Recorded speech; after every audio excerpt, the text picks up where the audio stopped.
Mi esposo me invitó a una supuesta cena. Cuando yo estaba entrando al Uber, nuestro vecino gritó: «Señora, por favor, no entre al auto, confíe en mí».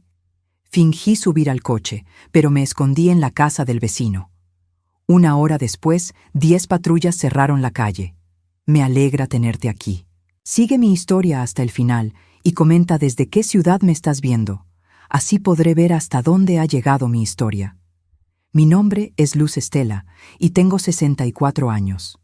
Durante 19 años creí que conocía a mi esposo Salvador, pero esa noche de octubre descubrí que había estado viviendo con un extraño peligroso. Todo comenzó con una invitación que sonaba forzada.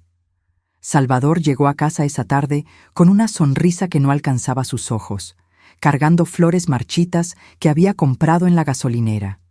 En 19 años de matrimonio, jamás había traído flores a casa sin una ocasión especial. «Luz, mi amor», dijo, dejando las flores sobre la mesa de la cocina. Su voz tenía esa cadencia ensayada que uso cuando miente sobre pequeñas cosas. «He hecho reservaciones para cenar esta noche, en ese restaurante italiano que tanto te gusta». Me quedé inmóvil, sosteniendo la taza de porcelana azul que había heredado de mi madre. La misma taza donde Salvador había estado poniendo mis vitaminas cada mañana durante los últimos 6 meses. Esas pequeñas pastillas blancas que, según él, me ayudarían con mi presión arterial. «¿Qué restaurante?», pregunté, aunque ya sabía que algo estaba mal. No habíamos salido a cenar en más de 1 año. Salvador siempre decía que era un gasto innecesario, que mi pensión de $2,300 mensuales debía usarse para cosas más importantes. «Antonios, en la calle principal», respondió rápidamente, demasiado rápidamente. «La reservación es a las 8, ya pedí un Uber». Miré el reloj de la cocina. Eran las 7:20. En todos nuestros años juntos, Salvador nunca había sido tan espontáneo. Era un hombre de rutinas rígidas, de planes hechos con semanas de anticipación. Esta urgencia, esta prisa, me llenaba de una inquietud que no podía nombrar. «Salvador, yo no me siento muy bien esta noche», mentí, buscando una excusa. «Quizás podríamos quedarnos en casa». Su sonrisa se endureció casi imperceptiblemente. «Nonsense, Luz, te hará bien salir. Has estado muy encerrada últimamente». «Encerrada». Esa palabra me molestó. No había estado encerrada por elección. Durante los últimos meses, Salvador había encontrado excusas para cancelar mis salidas con las pocas amigas que me quedaban. «Elena está muy ocupada con sus nietos», decía cuando yo quería llamar a mi vecina. «Rosa tiene problemas de salud, mejor no la molestes», agregaba cuando mencionaba visitar a mi antigua compañera de trabajo. Poco a poco, mi mundo se había encogido hasta incluir únicamente esta casa en el 1234 de Maple Street, con sus cortinas siempre cerradas y el jardín que una vez amé, ahora abandonado y cubierto de maleza. El timbre del teléfono interrumpió mis pensamientos. Salvador se apresuró a contestar, hablando en voz baja. Solo pude escuchar fragmentos. «Sí, a las 8. Está lista. No habrá problemas». Cuando colgó, su sonrisa había regresado, pero ahora había algo más en sus ojos. Algo que me hizo sentir un escalofrío en la espina dorsal. «El Uber llegará en 10 minutos», anunció. «Ve a arreglarte, Luz. Ponte ese vestido azul que tanto me gusta». El vestido azul. Lo había usado en nuestra boda hace 19 años. Era extraño que me pidiera usarlo para una simple cena. Pero últimamente, muchas cosas sobre Salvador me parecían extrañas. Los teléfonos susurrados, las ausencias inexplicables, la forma en que sus ojos se endurecían cuando hacía preguntas sobre sus actividades. Subí al dormitorio con piernas que se sentían como gelatina. Mientras me cambiaba, noté que Salvador había sacado mi bolso y lo había puesto sobre la cama. También había puesto mis medicamentos de la noche en la mesita, algo que normalmente hacía mucho más tarde. Era como si quisiera que todo estuviera listo antes de que saliéramos. El sonido de un auto deteniéndose afuera me hizo mirar por la ventana. No era el típico auto de Uber que esperaba, sino un sedán negro con ventanas polarizadas. El conductor no se bajó ni tocó la bocina. Solo esperó. «Luz, el auto está aquí», gritó Salvador desde abajo. Su voz tenía una urgencia que no había tenido antes. Bajé las escaleras sintiendo como si estuviera caminando hacia algo terrible. Salvador me esperaba junto a la puerta, sosteniendo mi abrigo. Pero cuando me acerqué, noté que sus manos temblaban ligeramente. «Salvador, ¿estás bien?», le pregunté. «Por supuesto, mi amor. Solo estoy emocionado de tener una noche romántica contigo». Pero no sonaba emocionado. Sonaba nervioso. Abrió la puerta y el aire frío de octubre me golpeó la cara. El auto seguía esperando, motor encendido, como una bestia negra lista para devorarme. Por primera vez en mucho tiempo, todos mis instintos me gritaban que algo estaba terriblemente mal. Caminamos por el sendero de entrada. Salvador tenía su mano en mi espalda, empujándome suavemente pero con firmeza hacia el auto. Era entonces que escuché la voz que cambiaría mi vida para siempre. «Señora, por favor, no entre al auto». La voz venía de la casa de al lado. Roberto, nuestro vecino de 66 años, estaba parado en su porche delantero, agitando los brazos desesperadamente. «Confíe en mí. No entre al auto». Salvador se tensó a mi lado. «Ese viejo loco», murmuró. «No le hagas caso, Luz. Siempre está metido en problemas que no le importan». Pero algo en la desesperación de la voz de Roberto, algo en la forma en que sus ojos me miraban con tal intensidad, me hizo detenerme. En todos los años que había vivido aquí, Roberto nunca había hecho nada más dramático que saludar educadamente por encima de la cerca. «Salvador, quizás deberíamos». «No», dijo firmemente, su mano presionando más fuerte en mi espalda. «Vamos, Luz, no queremos llegar tarde». Pero yo no me moví. Por primera vez en meses, en años quizás, decidí confiar en mi instinto en lugar de en las palabras de mi esposo. Creo que me siento mareada», mentí, llevando mi mano a mi frente. «Quizás deberíamos cancelar». La mano de Salvador se cerró como una garra en mi brazo. «No, Luz. Vamos, ahora». Era una orden, no una sugerencia, y en ese momento, mirando sus ojos que se habían vuelto fríos como el hielo, supe con certeza absoluta que Roberto tenía razón. Fuera lo que fuera que esperaba en ese auto, no era una cena romántica. «¡Roberto!», grité hacia la casa de al lado. «¿Podrías ayudarme?». «No me siento bien». Salvador siseó algo entre dientes, pero no pudo detenerme cuando corrí hacia la casa de Roberto. El vecino abrió su puerta inmediatamente, permitiéndome entrar antes de cerrarla firmemente detrás de nosotros. A través de la ventana de su sala, vimos a Salvador parado junto al auto negro, hablando furiosamente por teléfono. Su cara estaba contorsionada en una expresión de rabia que nunca había visto antes. «¿Qué está pasando?», susurré, mi corazón latiendo tan fuerte que pensé que podría salirse de mi pecho. Roberto me miró con ojos llenos de preocupación. «Llamé a la policía hace 20 minutos», dijo simplemente. «Deberían estar aquí pronto». Como si hubieran estado esperando esa señal, el sonido de sirenas comenzó a llenar el aire nocturno. Una, luego dos, luego lo que sonaba como una docena de patrullas policiales se acercaban por Maple Street. A través de la ventana, vi a Salvador mirando hacia nosotros con una expresión de odio puro.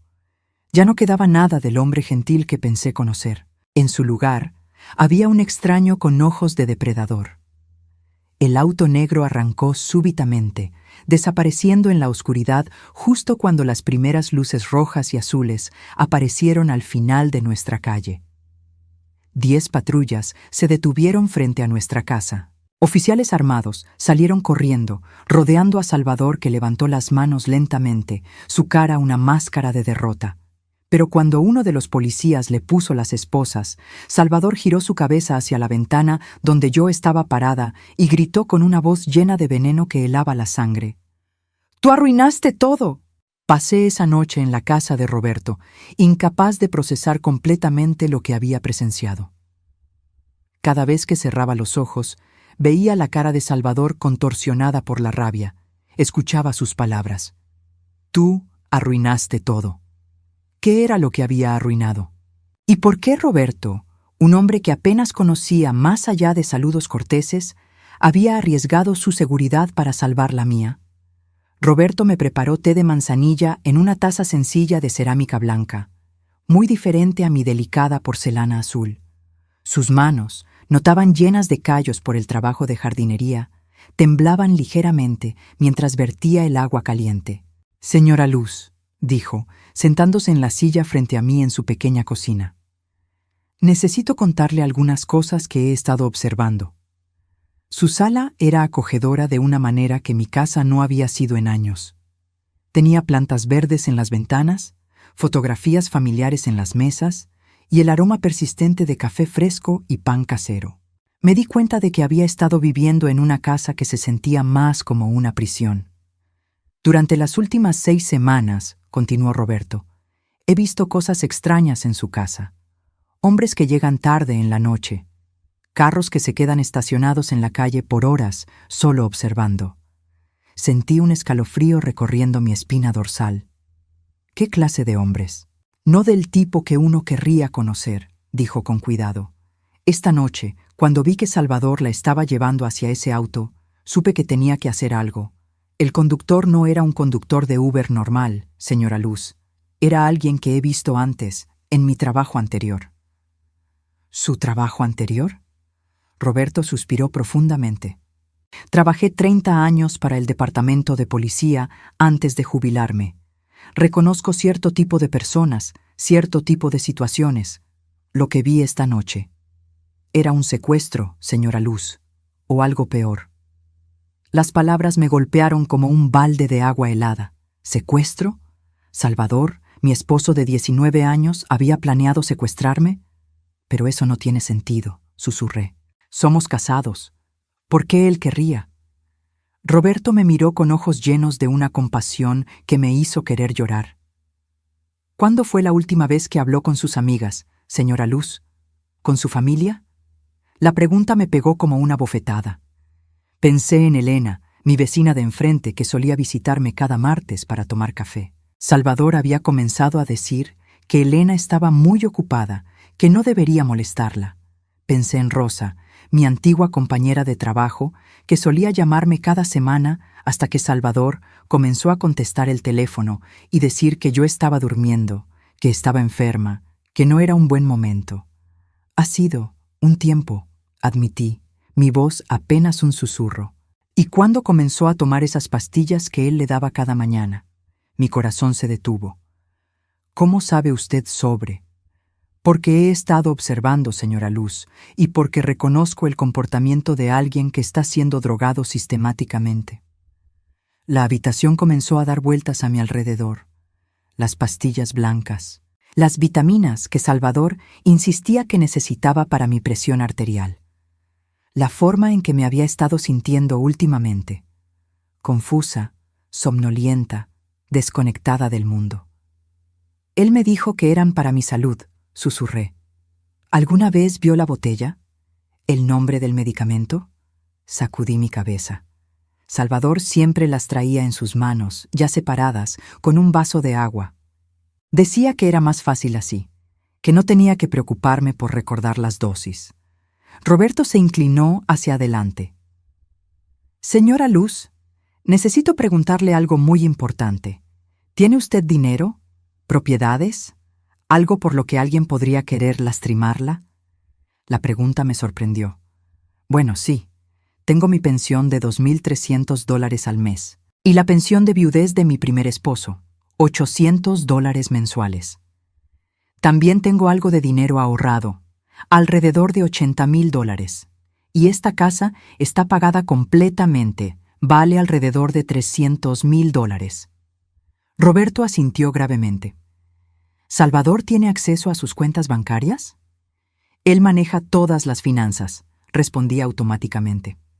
Dice que es mejor así, que yo no tengo que preocuparme por esas cosas complicadas. El silencio que siguió fue ensordecedor. Roberto no necesitaba decir lo que ambos estábamos pensando.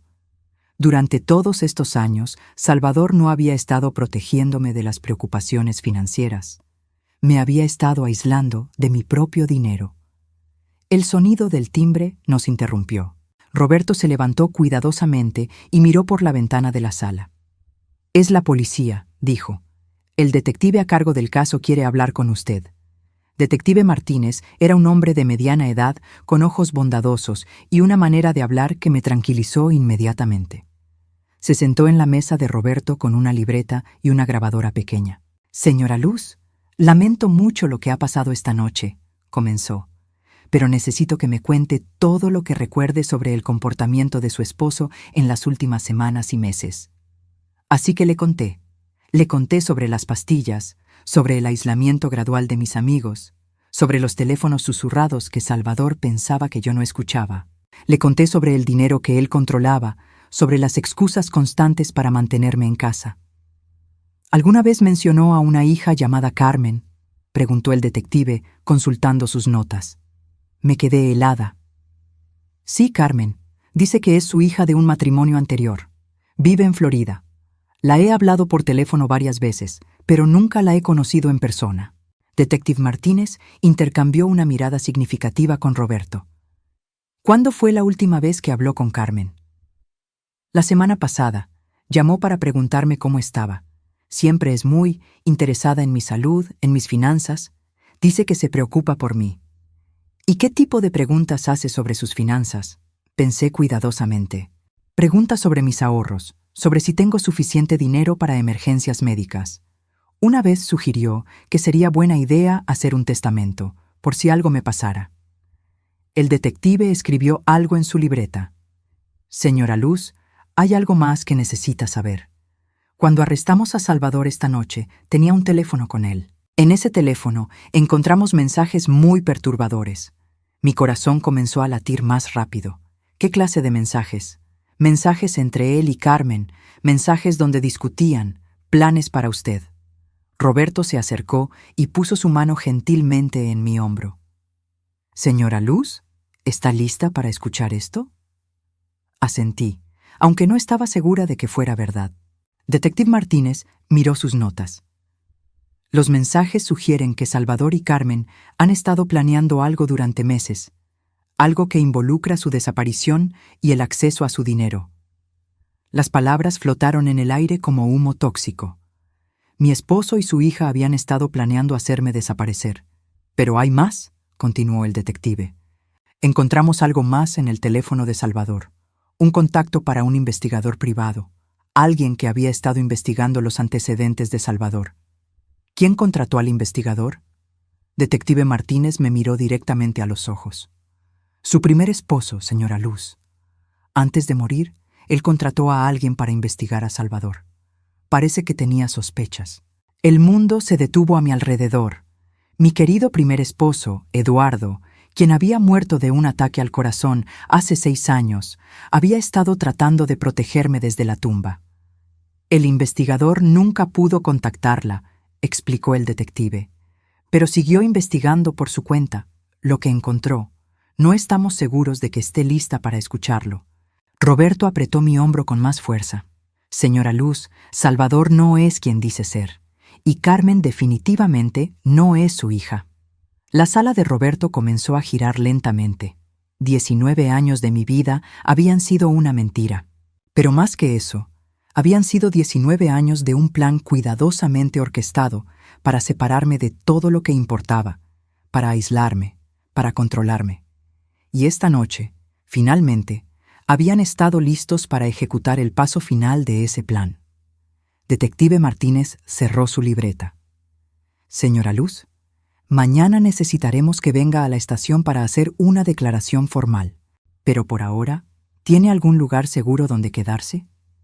Miré a Roberto, este hombre que había arriesgado todo para salvarme, y por primera vez en años sentí algo que había olvidado que existía: esperanza.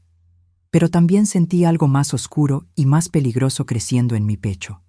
Si Salvador y Carmen habían estado planeando esto durante meses, si habían estado drogándome y manipulándome y preparándome para desaparecer, entonces había mucho más de esta historia que aún no conocía. Y algo me decía que lo peor estaba por venir. La mañana siguiente llegó demasiado pronto. No había dormido ni un minuto. mi mente dando vueltas una y otra vez sobre las revelaciones de la noche anterior. Roberto me había preparado café y tostadas, pero mi estómago estaba demasiado revuelto para aceptar comida. A las 9 en punto, Detective Martínez llegó para llevarme a la estación de policía. En el camino, me explicó que habían estado trabajando toda la noche, analizando el teléfono de Salvador y siguiendo pistas que no había imaginado que existieran. Señora Luz, dijo mientras manejaba por las calles que había conocido toda mi vida adulta, lo que vamos a mostrarle hoy va a ser muy difícil de escuchar, pero necesitamos que sepa la verdad completa. La estación de policía olía a café viejo y productos de limpieza. Me llevaron a una sala pequeña con una mesa de metal y sillas incómodas. Detective Martínez se sentó frente a mí con una carpeta gruesa y una expresión seria. Comencemos con Salvador, dijo, abriendo la carpeta. Su nombre real no es Salvador García, como usted cree. Su nombre es Carlos Mendoza y tiene antecedentes penales en 3 estados diferentes. Sentí como si el aire hubiera sido succionado de la habitación. ¿Antecedentes penales? Fraude, robo y... pausó, mirándome con cuidado. Asesinato. La palabra colgó en el aire como una sentencia de muerte. Asesinato. Mi esposo era un asesino. En 1984, en Nevada, una mujer de 62 años llamada Margaret Thompson fue encontrada muerta en su casa. Había estado casada con un hombre que se hacía llamar Salvador García durante 2 años. Él desapareció inmediatamente después de su muerte, junto con todos sus ahorros. Mis manos comenzaron a temblar incontrolablemente. ¿Está diciendo que Salvador, que él mató a su esposa anterior? La investigación fue cerrada como muerte accidental, pero siempre hubo sospechas. Margaret había sido drogada sistemáticamente, al igual que usted. Había sido aislada de su familia y amigos, al igual que usted. Y tenía una cantidad considerable de dinero en ahorros y propiedades. Detective Martínez sacó una fotografía de la carpeta. Era una mujer mayor, de cabello gris y ojos bondadosos. Se parecía a mí. Margaret tenía 62 años cuando murió. Tenía una pensión de $1,800 mensuales, una casa pagada y ahorros por $120,000. Todo desapareció con Salvador. Mi garganta estaba tan seca que apenas podía hablar. ¿Cuántas? ¿Cuántas esposas ha tenido? Que sepamos, 3. Margaret en Nevada, Patricia en Arizona y usted. Patricia también murió en circunstancias sospechosas en 1995. Cerré mis ojos tratando de procesar la magnitud de lo que estaba escuchando. Salvador no era solo un mentiroso o un ladrón. Era un depredador que se especializaba en mujeres mayores viudas con dinero. Y yo había sido su próxima víctima. Pero hay más, continuó el detective. Los mensajes en su teléfono revelan el plan completo. Sacó varias hojas de papel con transcripciones de mensajes de texto. Mi corazón se detuvo cuando vi los primeros. Salvador a Carmen. La vieja está lista. Las pastillas han funcionado perfectamente. Ya no hace preguntas sobre nada. Carmen a Salvador. ¿Cuándo podemos proceder? Necesito el dinero para mis deudas. Mis acreedores están presionando. Salvador a Carmen. Esta semana, tengo todo listo. El contacto dice que puede hacer que parezca un accidente. Una mujer mayor, confundida por los medicamentos, que se perdió y nunca regresó a casa. Sentí como si fuera a vomitar. Ellos habían estado discutiendo mi muerte como si fuera un plan de negocios. Continúe leyendo, dijo Detective Martínez suavemente. Carmen a Salvador. ¿Estás seguro de que el seguro de vida va a pagar? $500,000 es mucho dinero. No pueden sospechar. Salvador a Carmen. Todo está en orden. Ella firmó la póliza hace 6 meses, cuando la convencí de que necesitaba protección financiera adicional. Ni siquiera recuerda haberla firmado. Mi sangre se convirtió en hielo.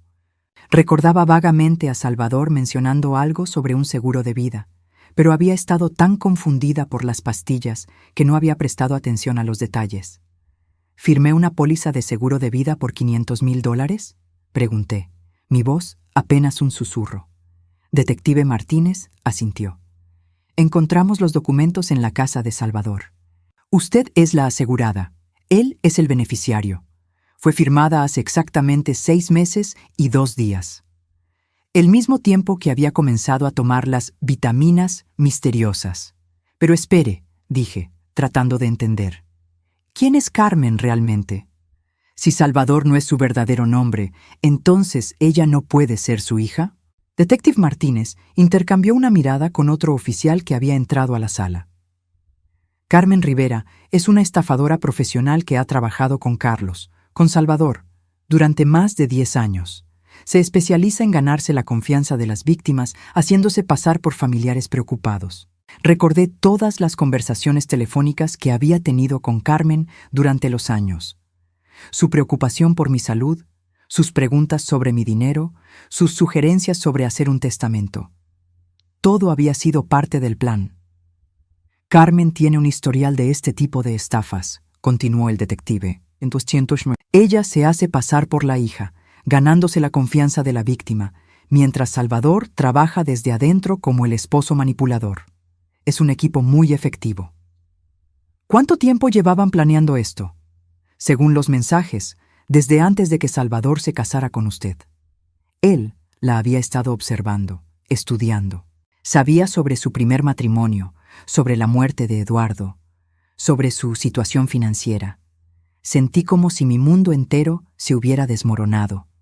¿Eduardo? ¿Qué tiene que ver Eduardo con esto? Detective Martínez me miró con compasión. Señora Luz, su primer esposo no murió de un ataque al corazón natural. Las palabras me golpearon como un rayo. ¿Qué está diciendo? Eduardo había contratado a un investigador privado porque sospechaba de Salvador. Había descubierto algunas inconsistencias en su historia, algunos documentos que no cuadraban. Eduardo estaba planeando confrontarlo cuando murió súbitamente. Mi mente se negaba a aceptar lo que estaba escuchando. ¿Está sugiriendo que Salvador mató a Eduardo? No podemos probarlo, dijo el detective cuidadosamente. Pero el investigador privado que Eduardo había contratado siguió investigando después de su muerte. Lo que encontró fue suficiente para sospechar que Eduardo pudo haber sido envenenado. El mundo comenzó a dar vueltas a mi alrededor. Eduardo, mi querido Eduardo, que había sido tan saludable, tan lleno de vida, había muerto de repente, sin aviso, justo cuando había comenzado a hacer preguntas sobre Salvador. Pero Salvador y yo nos conocimos después de la muerte de Eduardo, protesté débilmente. Se conocieron oficialmente después, corrigió el detective. Pero Salvador había estado observándola durante meses antes de la muerte de Eduardo. Había estado esperando el momento perfecto para acercarse a una viuda vulnerable con dinero. Sentí como si estuviera flotando fuera de mi cuerpo, observando esta conversación como si le estuviera pasando a otra persona. Todo lo que había creído sobre mi vida, sobre mi matrimonio, sobre las personas que amaba, había sido una mentira cuidadosamente construida. Hay una cosa más, dijo Detective Martínez, su voz todavía más gentil. Anoche, cuando arrestamos a Salvador, él tenía algo en su bolsillo. Sacó una pequeña bolsa de evidencia con un frasco de pastillas. Son sedantes muy fuertes, el tipo que se usa para preparar a los pacientes para cirugías mayores. Una dosis diaria habría mantenido a cualquiera en un estado de confusión y somnolencia constante.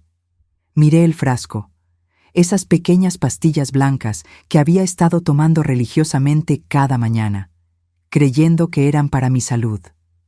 Salvador las había estado moliendo y mezclándolas con sus vitaminas durante 6 meses, explicó el detective. La dosis era lo suficientemente alta como para mantenerla controlada, pero no tanto como para matarla inmediatamente. Necesitaba que usted estuviera lo suficientemente lúcida como para firmar documentos, pero lo suficientemente confundida como para no hacer preguntas. De repente, todo tuvo sentido. La confusión constante, la fatiga, la sensación de estar desconectada del mundo. No había sido la edad o la depresión. Había sido un envenenamiento sistemático diseñado para convertirme en una víctima perfecta. ¿Por cuánto tiempo más?, pregunté, aunque no estaba segura de querer saber la respuesta. Detective Martínez miró los mensajes otra vez. Según los textos entre Salvador y Carmen, anoche iba a ser la noche. Después de la cena, usted nunca habría regresado a casa.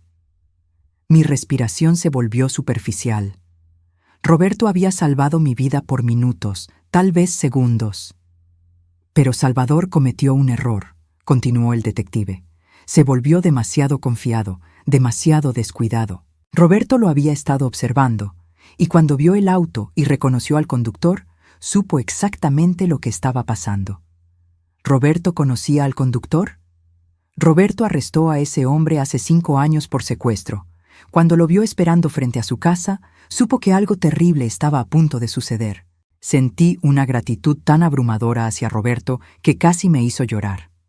Un extraño, un vecino que apenas conocía, había arriesgado todo para salvarme. Detective Martínez cerró la carpeta. Señora Luz, Salvador y Carmen van a ser acusados de conspiración para cometer asesinato, fraude y una lista de otros cargos. Van a ir a prisión por mucho tiempo. Pero mientras procesaba esta información, una pregunta terrible se formó en mi mente. Detective, dije lentamente, ¿cómo sabían ellos que iba a firmar esos documentos? ¿Cómo podían estar tan seguros de que no sospecharía nada? Su expresión se volvió sombría. Esa es una muy buena pregunta, señora Luz, y la respuesta va a ser aún más difícil de escuchar que todo lo que le he contado hoy. El aire en la habitación se volvió más pesado, más denso.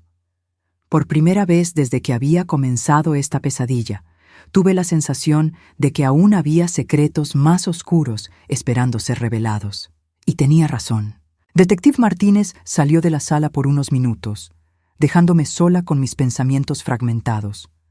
Cuando regresó, traía consigo a una mujer oficial que no había visto antes, y una expresión en su rostro que me hizo saber que lo peor aún estaba por venir. «Señora Luz», dijo, sentándose nuevamente frente a mí, «hay alguien más involucrado en esto, alguien que conoce muy bien». Mi corazón se detuvo. «¿Quién?». La oficial puso una nueva carpeta sobre la mesa. «¿Cuándo fue la última vez que habló con su sobrina Patricia?». «Patricia, la hija de mi hermana fallecida, la única familia de sangre que me quedaba.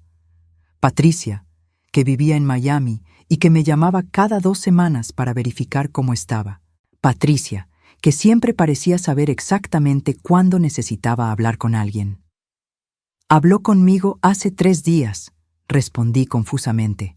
«Siempre llama para ver cómo estoy. Es una buena niña». Detective Martínez y la oficial intercambiaron miradas. «Señora Luz, ¿qué tipo de preguntas le hace Patricia cuando la llama?». Pensé cuidadosamente. Preguntas sobre mi salud, sobre si estoy tomando mis medicamentos correctamente.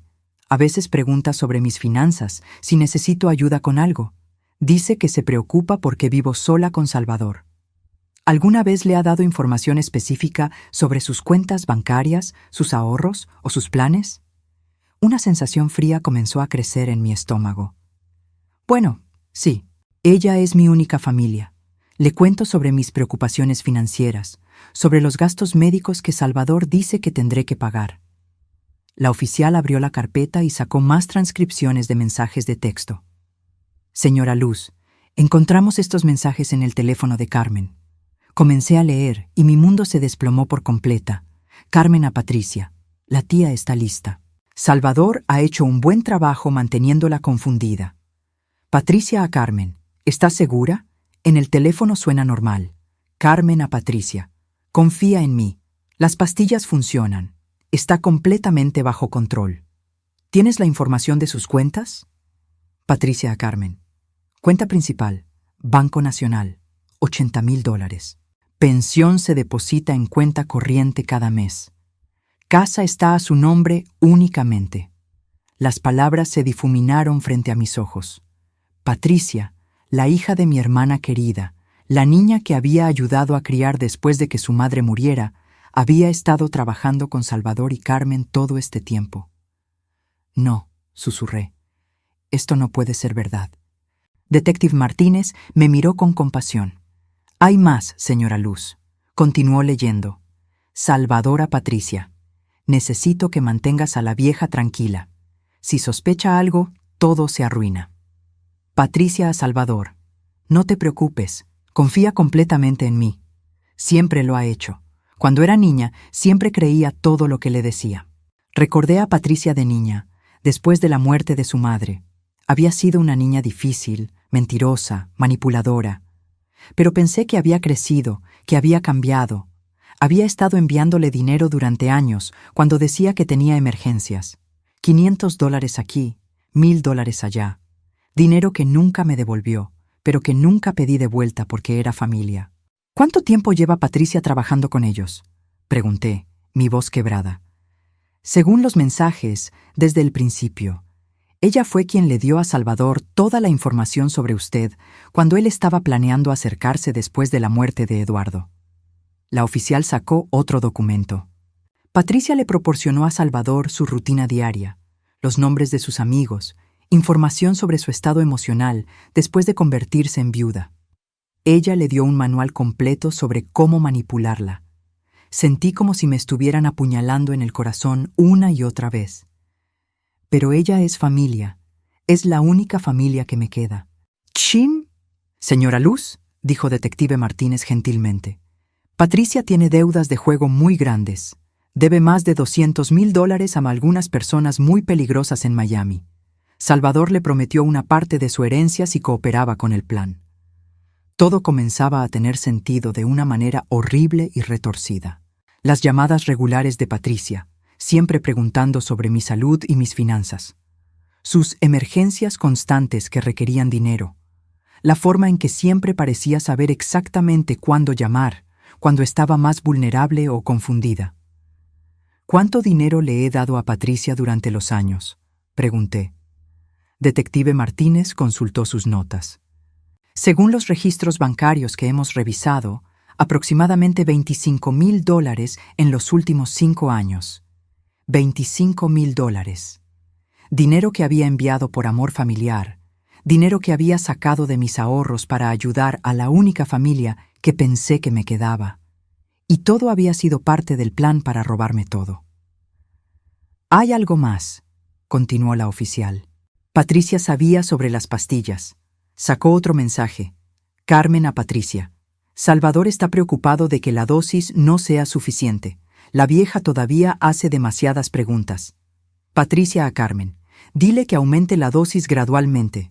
Cuando la llamo, definitivamente suena más confundida que antes, pero no tanto que sospeche. Carmen a Patricia. Salvador dice que unas semanas más y estará lista. Patricia a Carmen. Perfecto. Mis acreedores están presionando. Necesito ese dinero pronto. Cerré mis ojos, sintiendo que el mundo giraba fuera de control. No solo habían estado planeando matarme, sino que Patricia había estado monitoreando el progreso de las drogas, evaluando qué tan exitosamente me estaban envenenando. ¿Dónde está Patricia ahora?, pregunté. Fue arrestada esta mañana en Miami, respondió Detective Martínez. Inicialmente negó todo, pero cuando le mostramos los mensajes de texto, su historia comenzó a cambiar. La oficial sacó una transcripción de la entrevista. ¿Le gustaría escuchar lo que dijo cuando finalmente confesó? No estaba segura de querer escuchar, pero necesitaba saber. Asentí. Patricia dijo, y cito, Luz siempre tuvo más dinero que el resto de nosotros. Cuando mi madre murió, ella heredó todo porque era la hermana mayor. Yo merecía una parte de eso. Salvador solo me estaba ayudando a obtener lo que debería haber sido mío desde el principio. Las palabras me golpearon como bofetadas físicas. Patricia había estado resentida conmigo durante décadas, sintiendo que le debía dinero, que le debía una herencia que nunca existió. Pero eso no es verdad, susurré. Cuando mi hermana murió, no había mucho que heredar. La ayudé con el funeral, con los gastos médicos. Le di dinero a Patricia para la universidad. Lo sabemos, dijo Detective Martínez. Revisamos todos los registros. Usted gastó más de $30,000 de sus propios ahorros ayudando a Patricia después de la muerte de su madre. Pero aparentemente, ella siempre sintió que merecía más. La oficial cerró la carpeta. Patricia será acusada como cómplice en la conspiración para cometer asesinato, además de fraude y extorsión. Me quedé sentada en silencio por un largo tiempo, tratando de procesar la magnitud de la traición. No solo mi esposo había estado planeando matarme, no solo su supuesta hija había estado colaborando, sino que mi propia sobrina, la única familia de sangre que me quedaba, había estado ayudándolos desde el principio. ¿Cuánto tiempo tengo que quedarme aquí?, pregunté finalmente. Puede irse cuando guste, dijo Detective Martínez. Pero necesitaremos que regrese mañana para firmar su declaración formal. ¿Y señora Luz? ¿Sí? Roberto está esperándola afuera. Ha estado aquí toda la mañana, preguntando por usted. Por primera vez en horas, sentí algo parecido al alivio. Roberto, el único hombre que había demostrado ser verdaderamente digno de confianza. Pero mientras me levantaba para irme, Detective Martínez me detuvo. Señora Luz, hay una decisión que va a tener que tomar. ¿Qué tipo de decisión? Salvador, Carmen y Patricia van a ser procesados. Habrá un juicio. Usted será la testigo principal. Sus testimonios serán cruciales para asegurar que vayan a prisión por mucho tiempo. Por supuesto, dije sin dudarlo. Haré lo que sea necesario. No será fácil, advirtió la oficial. Sus abogados van a tratar de pintarla como una mujer mayor confundida, incapaz de recordar eventos con precisión. Van a argumentar que las pastillas que le dieron afectaron su memoria y su juicio. Pero usted tiene toda la evidencia, los mensajes de texto, las pastillas. Sí, pero también van a argumentar que usted fue una participante voluntaria, que sabía lo que estaba pasando y que está mintiendo ahora para obtener simpatía. La idea me llenó de una rabia fría y pura. Después de todo lo que me habían hecho, después de robar años de mi vida y casi robar mi vida misma, ¿iban a tratar de convertirme en la villana? Detective, dije, mi voz más firme de lo que había sonado en meses. He pasado los últimos 6 meses de mi vida en una neblina porque estas personas me estaban drogando sistemáticamente. He perdido a mi esposo, a mi sobrina y casi pierdo mi vida. Si testificar es lo que se necesita para asegurar que nunca puedan hacerle esto a otra persona, entonces testificaré. Detective Martínez sonrió por primera vez desde que lo había conocido. Ese es el espíritu que vamos a necesitar. Mientras caminaba hacia la puerta, una última pregunta se formó en mi mente.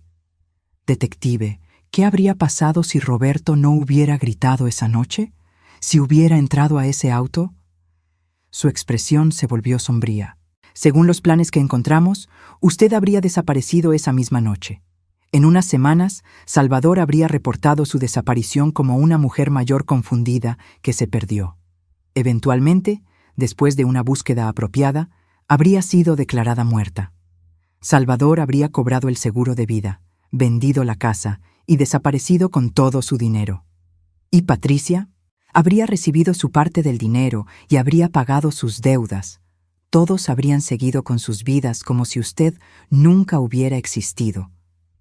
Salí de la estación de policía sintiendo una mezcla de rabia, tristeza y algo más, determinación. Roberto estaba esperando junto a su auto, con una expresión de preocupación que se transformó en alivio cuando me vio. «¿Cómo está, señora Luz?» «Estoy furiosa», respondí, y me sorprendí de cuán bien se sintió decir esa verdad. «Pero también estoy decidida. Van a pagar por lo que hicieron, Roberto. Todos van a pagar».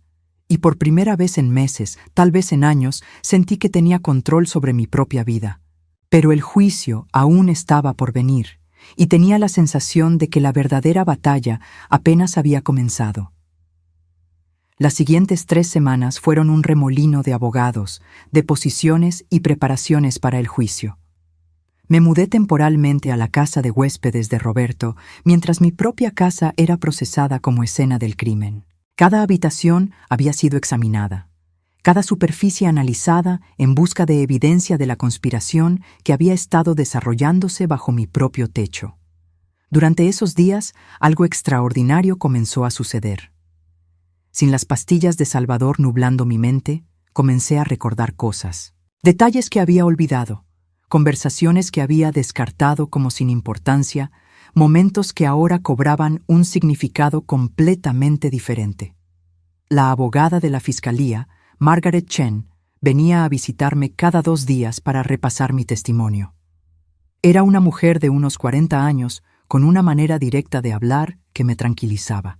«Señora Luz», me dijo durante una de nuestras sesiones, «necesito que entienda lo que va a enfrentar en esa sala del tribunal. Los abogados defensores van a tratar de desacreditar su memoria, su juicio, su credibilidad.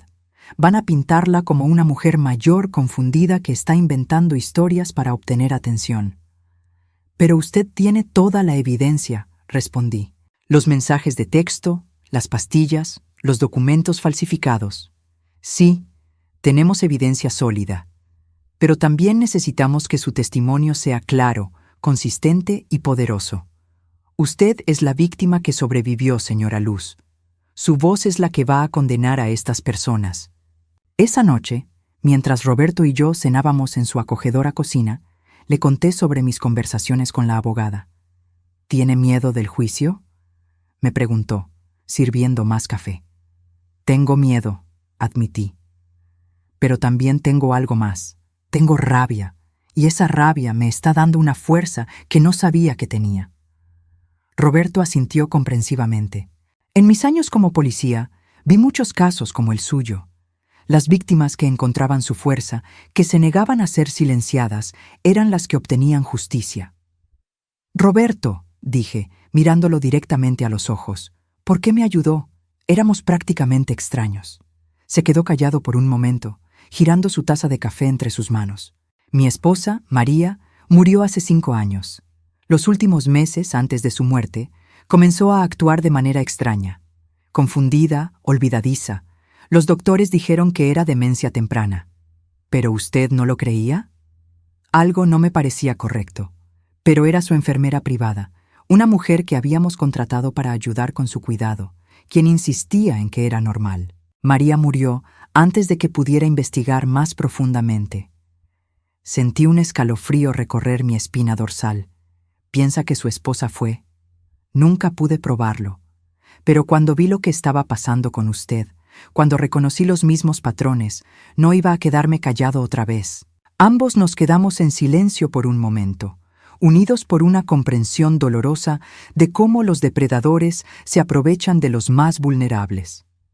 El día del juicio llegó más rápido de lo esperado. El tribunal estaba lleno de periodistas, curiosos y familiares de otros casos similares. Vi a Salvador por primera vez desde esa noche terrible. Estaba sentado en la mesa de la defensa, vestido con un traje barato, pero ya no era el hombre que había controlado mi vida durante 19 años.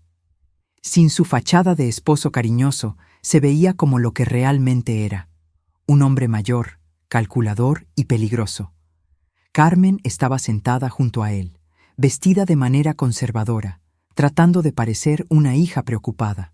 Patricia había llegado desde Miami, esposada y con un uniforme carcelario naranja. Su abogado había negociado un acuerdo de culpabilidad a cambio de su testimonio contra Salvador y Carmen. Cuando me llamaron a testificar, caminé hacia el estrado con pasos firmes. Margaret Chen me había preparado bien, pero más que eso, las últimas semanas de claridad mental me habían devuelto mi voz. «Señora García», comenzó Margaret Chen, ¿podría contarle al jurado sobre la noche del 15 de octubre?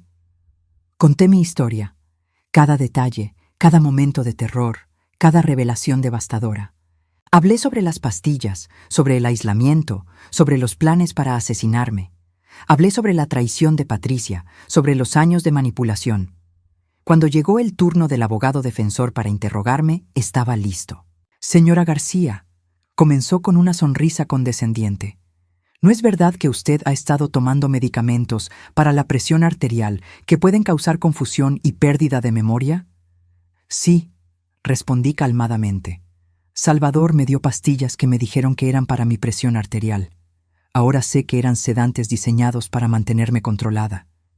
«Pero ¿cómo puede estar segura de sus recuerdos si admite que estaba bajo la influencia de medicamentos que afectan la memoria?». Me incliné hacia adelante, mirando directamente al jurado. «Porque desde que dejé de tomar esas pastillas, mi mente se ha aclarado completamente. Puedo recordar conversaciones, documentos, eventos que Salvador pensó que había borrado de mi memoria. La diferencia entre estar drogada y estar lúcida es como la diferencia entre estar ciega y poder ver. El abogado defensor frunció el ceño. ¿No es posible que esté inventando o exagerando estos recuerdos para obtener simpatía? Sentí una rabia fría llenando mi pecho, pero mantuve mi voz tranquila. Señor, su cliente me drogó sistemáticamente durante 6 meses, planeó asesinarme para cobrar un seguro de vida fraudulento y probablemente mató a mi primer esposo. ¿Realmente piensa que necesito inventar algo para que parezca peor? Un murmullo recorrió la sala del tribunal. El juez golpeó su mazo. ¿Tiene alguna evidencia de que el señor Mendoza mató a su primer esposo?, preguntó el abogado. No evidencia legal, respondí, pero tengo la evidencia de mi corazón. Eduardo era un hombre saludable que murió súbitamente justo cuando comenzó a hacer preguntas sobre Salvador.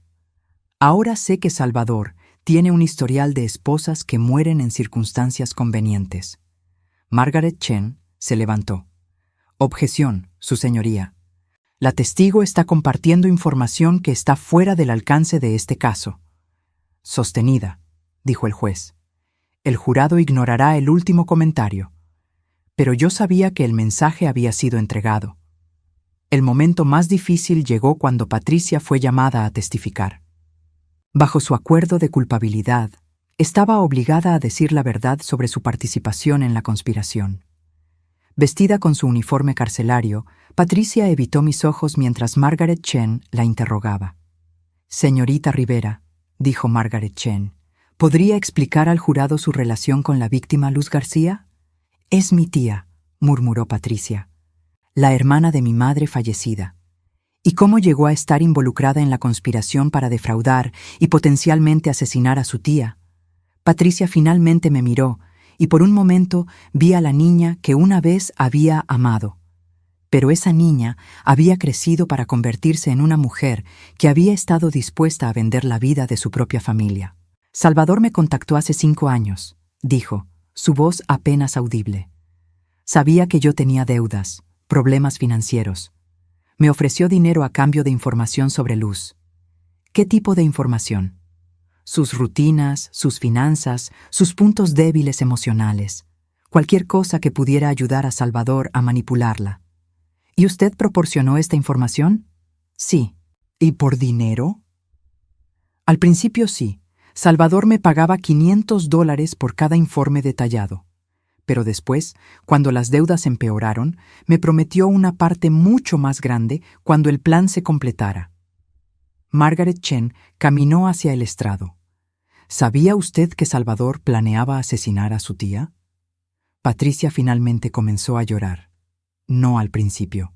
Pensé que solo iba a robar su dinero, pero cuando comencé a escuchar sobre las pastillas, sobre los planes para hacerla desaparecer, sabía lo que realmente significaba. ¿Y aún así continuó cooperando?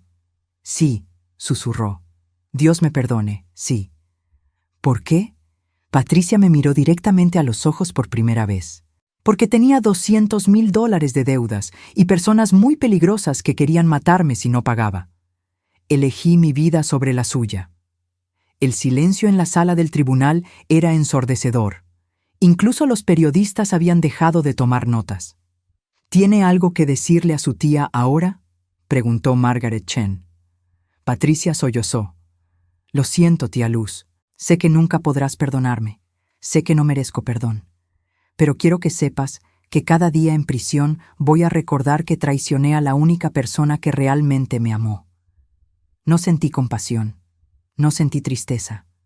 Solo sentí una resolución fría y final. Patricia había hecho su elección y ahora tendría que vivir con las consecuencias. Cuando el juicio terminó, el jurado deliberó durante menos de 2 horas. Salvador fue condenado a cadena perpetua sin posibilidad de libertad condicional por conspiración para cometer asesinato, fraude y una lista de otros cargos. Carmen recibió 25 años. Patricia, debido a su cooperación, recibió 10 años. Mientras escuchaba los veredictos, sentí algo que no había sentido en años. Justicia pura y simple. Pero más que eso, sentí algo aún más poderoso. Sentí mi propia fuerza regresando, más fuerte que nunca antes. 2 años han pasado desde el juicio, y mientras escribo estas palabras, estoy sentada en el jardín que siempre soñé tener. Roberto y yo nos mudamos a una casa pequeña pero hermosa en las afueras de la ciudad, lejos de Maple Street y de todos los recuerdos que esa dirección contenía. La casa que compartí con Salvador por 19 años fue vendida. No podía soportar la idea de regresar allí, de dormir en la cama donde había sido sistemáticamente drogada, de cocinar en la cocina donde había preparado mis propias pastillas venenosas sin saberlo. Con el dinero de la venta y mis ahorros recuperados, Roberto y yo compramos este lugar. Una casa de 2 habitaciones con un jardín enorme y lleno de luz solar. El proceso de recuperar mi dinero fue más complejo de lo que esperaba. Salvador había logrado transferir casi $30,000 de mis cuentas durante los meses finales de su plan, pero los abogados lograron recuperar la mayor parte. El seguro de vida fraudulento fue cancelado, por supuesto, pero también recibí una compensación de la compañía de seguros por haber sido víctima de fraude. Más importante que el dinero fue recuperar mi vida. Durante los primeros meses después del juicio, tuve pesadillas. Despertaba en pánico, creyendo que todavía estaba en esa casa en Maple Street, que Salvador estaba en la cocina preparando mis vitaminas matutinas. Pero Roberto siempre estaba ahí, con su voz tranquila y sus manos gentiles, recordándome que estaba a salvo. ¿Cómo está hoy, señora Luz?, me pregunta ahora, acercándose con 2 tazas de café verdadero. Ya no bebo de mi vieja taza de porcelana azul. Esa taza, con todos sus recuerdos envenenados, fue donada junto con todo lo demás de mi vida anterior. Estoy bien, le respondo, y es la verdad. Estoy más que bien. Roberto se sienta a mi lado en el banco del jardín que construimos juntos el año pasado. A los 68 años, he aprendido que nunca es demasiado tarde para construir algo nuevo, algo verdadero. ¿Alguna vez se arrepiente?, me pregunta. Es una pregunta que me ha hecho varias veces durante estos 2 años. ¿De qué debería arrepentirme? De confiar en mi grito esa noche, de no entrar a ese auto. Su vida habría sido más simple si hubiera ignorado mis advertencias. Me río, un sonido que se ha vuelto natural otra vez. Roberto, si hubiera entrado a ese auto, no tendría vida en absoluto. Es verdad de muchas maneras. No solo porque Salvador y Carmen planeaban asesinarme, sino porque la vida que estaba viviendo no era realmente vida. Era existencia controlada, manipulada, drogada. Era una performance diseñada para beneficiar a otras personas. Ahora, por primera vez desde que tengo memoria, vivo para mí misma. Ayer recibí una carta de la prisión. Era de Patricia, la primera comunicación que había tenido de ella desde el juicio. «Querida tía Luz», comenzaba, «sé que no tengo derecho a escribirte, sé que no merezco respuesta, pero necesitaba que supieras que he estado pensando en ti cada día durante estos 2 años». La carta continuaba por 3 páginas, describiendo su vida en prisión, sus remordimientos, su comprensión tardía de lo que había perdido cuando decidió traicionarme. «Solía pensar que merecía tu dinero porque eras mi familia y tenías más que yo», escribía. «Pero ahora entiendo que el dinero nunca fue lo importante. Lo importante era tu amor, tu cuidado, tu apoyo incondicional. Y eso es lo que destruí por avaricia». Al final de la carta, Patricia preguntaba si algún día podría perdonarla, si cuando saliera de prisión en 8 años más, podríamos tal vez encontrar una manera de reconstruir nuestra relación familiar. Le mostré la carta a Roberto, quien la leyó en silencio antes de devolvérmela. «¿Qué va a hacer?», me preguntó. «Nada», respondí, y se sintió liberador. «No voy a responder, no voy a visitarla, no voy a llevar su culpa o su necesidad de perdón». «¿No siente ninguna compasión por ella?». Pensé cuidadosamente antes de responder.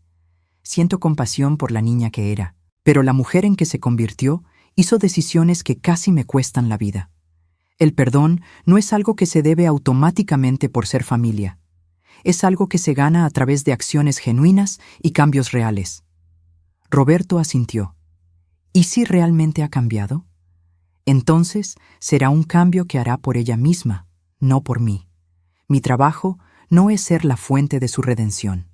Esta comprensión ha sido una de las lecciones más difíciles, pero más importantes de estos 2 años. Durante toda mi vida, fui educada para creer que la familia era sagrada, que debía perdonar cualquier cosa, tolerar cualquier comportamiento, mantener conexiones sin importar el costo personal. Ahora sé que eso es una mentira peligrosa. La familia verdadera no es determinada por la sangre, es determinada por el amor genuino, el respeto mutuo y la voluntad de proteger en lugar de explotar.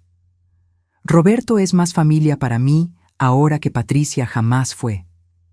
Elena, mi antigua vecina que he vuelto a ver regularmente, es más familia que Carmen jamás fue. Mis nuevas amigas del club de jardinería, que visitan nuestra casa cada sábado para compartir consejos y café, son más familia que Salvador jamás fue. La familia que he construido ahora se basa en elección mutua, no en obligación. Hace 3 meses, Roberto me preguntó algo que me sorprendió. «Luz», dijo una noche mientras veíamos las estrellas desde nuestro patio, «¿le gustaría casarse conmigo?» Me quedé callada por tanto tiempo que comenzó a preocuparse. «Si es muy pronto, o si prefiere que mantengamos las cosas como están». «No es eso», lo interrumpí, «es solo que, la última vez que me casé, perdí mi autonomía, mi dinero, casi mi vida. Tengo miedo de volver a dar ese nivel de confianza». Roberto tomó mi mano con gentileza. ¿Y si no fuera ese tipo de matrimonio? ¿Y si mantuviéramos cuentas separadas, decisiones independientes, vidas entrelazadas pero no dependientes? La idea era revolucionaria para mí. Un matrimonio basado en compañía elegida en lugar de control. ¿Sería suficiente para usted?, le pregunté. «Luz, lo único que quiero es envejecer a su lado. Todo lo demás son solo detalles». Nos casamos el mes pasado en una ceremonia pequeña en nuestro jardín. Elena fue mi testigo, el hijo de Roberto nos casó, y nuestros amigos del vecindario trajeron comida casera para la celebración. No fue una boda grande o costosa, pero fue perfecta porque fue real. Esta mañana, mientras regaba mis tomates, pensé en la mujer que era hace 2 años. Confundida, controlada, aislada, viviendo en una neblina de drogas y manipulación. Esa mujer se habría sentido abrumada por la idea de tomar decisiones independientes, de mantenerse firme ante la manipulación familiar, de construir una vida completamente nueva a los 66 años. Pero esa mujer no conocía su propia fuerza. La verdad es que Salvador, Carmen y Patricia me subestimaron completamente. Pensaron que era una víctima fácil, una mujer mayor y vulnerable que se rendiría sin luchar. No entendieron que sobrevivir 64 años en este mundo ya me había enseñado a ser más resistente de lo que parecía. No entendieron que una mujer que había perdido a un esposo amado, que había criado a una sobrina difícil, que había construido una vida independiente después de convertirse en viuda, tenía reservas de fuerza que ni ella misma conocía. Y definitivamente no entendieron que cuando finalmente despiertas de años de manipulación, cuando finalmente ves claramente lo que te han estado haciendo, esa claridad se convierte en un poder imparable. Esta tarde voy a caminar hasta el cementerio para visitar la tumba de Eduardo. Es algo que hago cada mes, llevando flores frescas de nuestro jardín y contándoles sobre mi nueva vida.